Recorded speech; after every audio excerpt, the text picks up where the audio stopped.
Here we are again. I'm sure you can tell something's changed. This is my new setup. I just moved recently and I finally got everything how I wanted to. I missed you guys. I am so back. I was without my record player and all of my records for a couple months because I was packing and I was moving, so I haven't been able to film with like a nice background and everything like that, but I am very excited to be back. And in honor of being back, for those of you who don't know, this channel is basically just me talking about music and vinyl specifically because I have an enormous love for physical music, but I know that in my videos I do use a lot of slang or any type of words that maybe some people that aren't as familiar with vinyl don't really know. So in honor of that, I thought I would make a video for those who enjoy my content but don't really know what I'm talking about, or for those that are trying to get into vinyl, start collecting, everything that you need to know, otherwise known as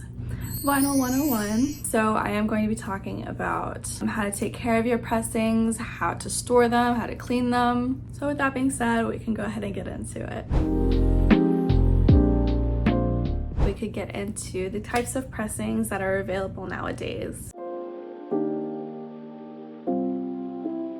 So first up, we have standard black. This is obviously the standard. It is the most known, the most well seen. So then we have opaque vinyl, which are colored pressings, which are not see-through. Opposite of that, we have translucent, which are colored vinyl, but they can be see-through. And then some albums decide that they want to have both. So for example, Lover. Then we have split color, which can be translucent, but most of the time it is two opaque colored vinyl and it's just split down the middle of the pressing. Then we can also have tricolor, which are 3 opaque colors pressed into one disc. And then we have pinwheel, which can be 2 colors, sometimes it's 3, and it is just in the shape of a pinwheel. Then we have crystal clear, which is a transparent, but it doesn't have any color to it. And then we have milky white. It is a crystal clear vinyl with a hint of white in it, so it becomes kind of like a murky color. Then we have Coke bottle clear, which is a very specific kind of pressing. I know there's been a lot of debate about Coke bottle clear pressings. So if you guys know like an old style fashioned Coke bottle where it has like that greenish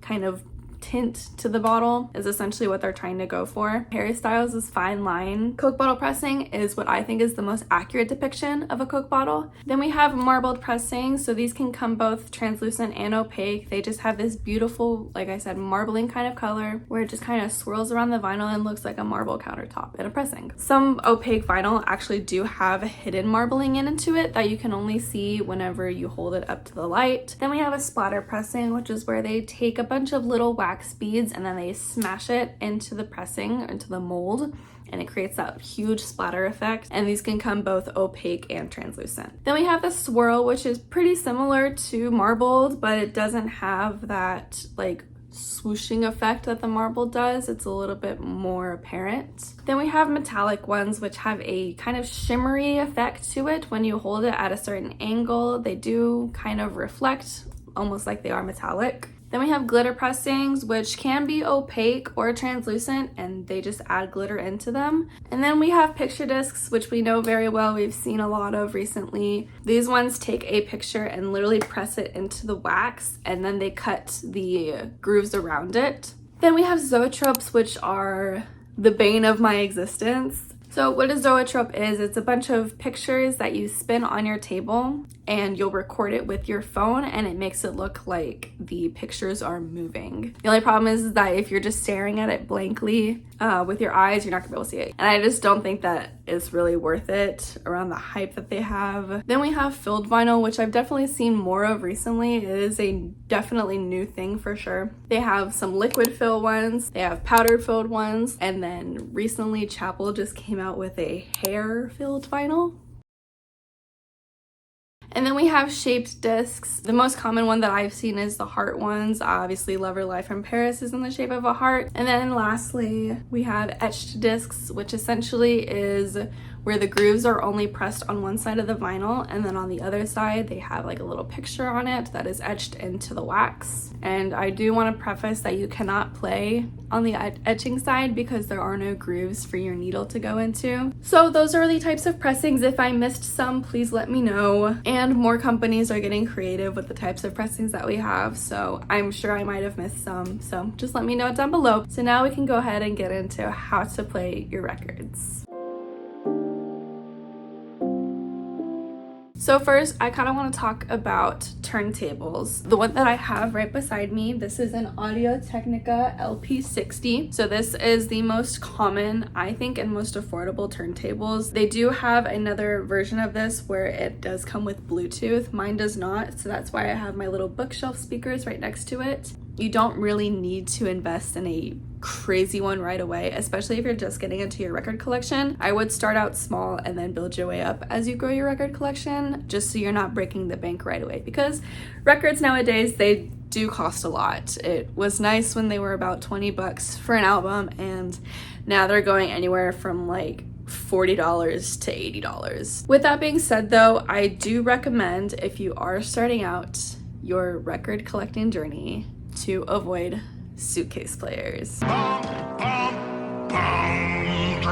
reverb. Now these might seem like a great cheap alternative to a turntable, but the reason why we want to avoid these, we have a regular turntable here which lays very flat, which allows your disc to rest flat on the turntable while it's spinning. With suitcase players, they don't allow for that. What happens is when you put your record onto your suitcase player, it actually hangs outside of the suitcase. And what happens is that when you're turning your record, the needle is actually putting weight on your record. And what that does over time is it causes warping. I never mentioned what warping is. Essentially, when your discs used to lay flat, it essentially puts stress on the edge of your record, so it's gonna like come at an angle, and it's gonna cause your needle to go up and down and make the sound quality worse. It's not gonna have the same crispy clarity as it used to, and it is gonna make it so much harder to play.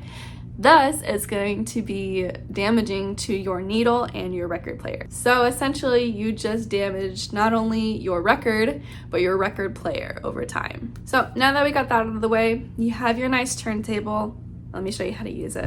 Okay, so I switched the angle so you guys get a good look at the setup here. So like I said, this is my Audio-Technica. This is an LP60, so not the Bluetooth one. On the sides, I have my bookshelf speakers that are connected to my record player in the back, and then I have my little remote right here. Now, once you've gotten everything set up, please follow your instructions that you get whenever you first set this up. Should look something like this. Now, this is optional, but what I have right here is actually an acrylic slip mat. This right here is going to be your saving grace in my opinion. So what this is just a standard acrylic slip mat that lays flat against your turntable. All this does is it creates that other layer of stability while your record is spinning. It just helps your record play better. And I especially like the acrylic ones because if you use felt ones, they do get inside the grooves. This right here is your needle. This is the most important thing. You want to take absolutely good care of your needle, because if you don't, this needle is going to be the reason that your records don't sound good. Alrighty, now that we got that out of the way, let's go ahead and spin a record. Today we are going to be spinning my Long Pond vinyl. Okay, so first we're going to go ahead and take it out of the sleeves. You want to make sure that your fingers are not touching these areas, because your oils from your fingers will get in them, and that'll be a reason why your record's sound decreases over time. So a good way to hold it is against your fingers like this, just along the edge without touching the grooves right here. Okay, so the first button we want to look at when starting it is our speed. So most records will have this speed on the center label, which is this right here. So this one says 33, so we'll make sure it's out. So the size of the vinyl we have right here, Audio-Technicas, at least for my version, have a 12-inch version and a 7-inch version. So the 12-inch version is obviously for these big discs right here. And so that means that the record will start at the very beginning. If it's a 7-inch, it'll start where a 7-inch normally would be. Now, if you do put a 7-inch on a 12-inch, it's not gonna ruin your record or anything like that. It's just gonna start in the middle of the album where a 7-inch would fit along your turntable. So once you got all that taken care of, just make sure it's on 12-inch, press start. So once you're done playing your record, most records will stop on their own and they'll move the needle back to its position. Once it's done spinning, all we do is we lift it the same way that we put it on there, and then we put it back in its sleeve. So while we're up here, let's go ahead and talk about cleaning our records.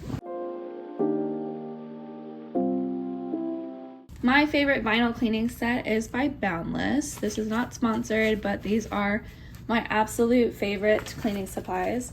This is what you're going to be spraying your records with to make sure that they have no static, no dust, and are perfectly clean and ready to use. It also comes with a velvet brush. This is what you use to actually clean your records with.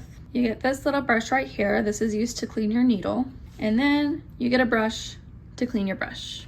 So some people have their own personal preferences. I personally like to clean my records after I'm done spinning them, just so I know that they're ready to be used the next time that I want to use them. Okay, so let's say that this record just got finished playing and I'm ready to put it away. First, what we do is we take our cleaning solution and I take my brush. I like to give it 2 squirts, maybe 3. And all I do is I hold it face down like this, and I very lightly, you don't want to like fully push down on it, but I just very lightly graze it, just enough to where the brush is hitting the record without pushing it too down. If you push it down too much, it's going to warp your record and damage your needle. And then you can kind of see, if you really look at it, you see all that dust and debris right there. That was everything that was on that record. And I like to do that for both sides. I like to hold it down for maybe 4 spins all the way around, just to make sure that's completely coated. I'll flip the record around and then do the same thing. So now let's say that I'm done cleaning it. It's both sides are clean. So first thing, you actually want to clean the brush that you just cleaned. So you take this brush right here and you just kind of dust it along, trying to get all the debris off. Because you want the brush that you're cleaning your record with to be clean as well. Otherwise, you're just dusting your record with a dusty brush and nothing gets cleaned. So how I clean my needle is I just simply lift it like so. I take this end of the brush right here and I just kind of graze it along. Sometimes your needle will pick up the dust that was along the grooves, and you just want to make sure that no dust is left in your needle. Then same thing, you just want to dust off, and there you go. You're pretty much all set to put your record back in the sleeve and store it away until the next time you're free to use it. Next, I wanted to talk about how to hold your vinyl. I know I mentioned it a little bit ago. This is how you're supposed to hold your vinyl. So you want to make sure that you're not touching your fingers against the grooves, because you'll get oil in them and that will decrease the clarity and the quality of your music. However, if you feel uncomfortable holding it like this, you can invest yourselves in a little vinyl mitt like this. And all you do is you kind of hold it like an oven mitt almost, and it's lined with like this felty material, so it's not going to get into the grooves of your vinyl. All you do is you take your little vinyl mitt and you hold it like that, and that way you can hold it, not have to worry about it. You can set it down. And then the last thing I'm going to talk about today is how to store your vinyl after you're done playing them. So there's 2 types of sleeves that you'll put your record in. First is the outer sleeve, which is this clear casing around the actual jacket and everything like that. And then we have the inner sleeves, which is what holds your disc. My favorite inner sleeves that I like to use are by Invest in Vinyl, and the reason why these are so good is that because it's actually lined with rice paper, which decreases the amount of static that your records hold. For the outer sleeves, this is, like I said, what holds your jacket. I'm not super picky about my outer sleeves. These are from Big Fudge, I believe. These just protect your actual jacket, and I like putting my hype stickers on them. For example, I have my So Close to What vinyl. And I don't put them on the actual jacket. I just leaving them on the outer sleeves, so that way they're all protected. And this way I feel like in case the stickers do start peeling, it's not messing up the actual jacket, and I can always replace the outer sleeve if I really need to. For my 7 inches, which I haven't really talked about yet, so I can go ahead and give you a brief summary of these. 7 inches are just a smaller disc, essentially. Most of the time they only have 2 songs on them. I do also like keeping these in inner and outer sleeves. Again, you can really use any kind of records you want. I always prefer that my inner sleeves have anti-static lining. So again, I use these ones from Humming Guru. And then from the same company, I just use their crystal clear outer sleeves. Everything that I've mentioned so far, my record table, my speakers, all of the cleaning solution, and our inner and outer sleeves. You can all find them on my Amazon storefront that I'll have linked down below. I do earn a commission when you click the link and purchase, but it helps out the channel. And then the very last thing I wanted to talk about before I wrap up this video is how to store your vinyl. So you can pretty much store them however you want. The main thing that you want to keep in mind is storing them upright. The reason why you want to store it this way and not stacking them is because vinyl, they do weigh a lot, especially with the jacket, all of the stuff that they might come with. So if you are stacking them one by one by one by one, all of the weight on that very bottom one is going to crush it and it's going to warp it. And we don't like warping, like I just talked about. This way, all of your vinyl is protected, they're all sitting upright, and it's not going to warp them over time. Alright, and with that being said, that's going to wrap it up for me today. I hope you guys found this video educational, enjoyable. I hope it helps you with your vinyl collecting journey. Keep in mind that I am not a professional. If I did maybe misspeak or anything like that, just let me know nicely, please. I have only been collecting for a couple years. I don't consider myself an expert, but I do consider myself pretty well educated when it comes to this kind of thing. If you guys want to follow me on my socials while I'm away, they'll be linked in my bio. Make sure to go ahead and like and subscribe if you guys like this video and if you want to see more things from me. I do have some more videos planned, like a setup tour and some other fun things that'll be coming within the next couple of weeks. Make sure to stay tuned for that. You can turn on my little post notifications so you can get notified next time I post. Other than that, that's gonna do it for me today. So thank you guys so much for watching. I love you so much, and I'll see you next time. Bye!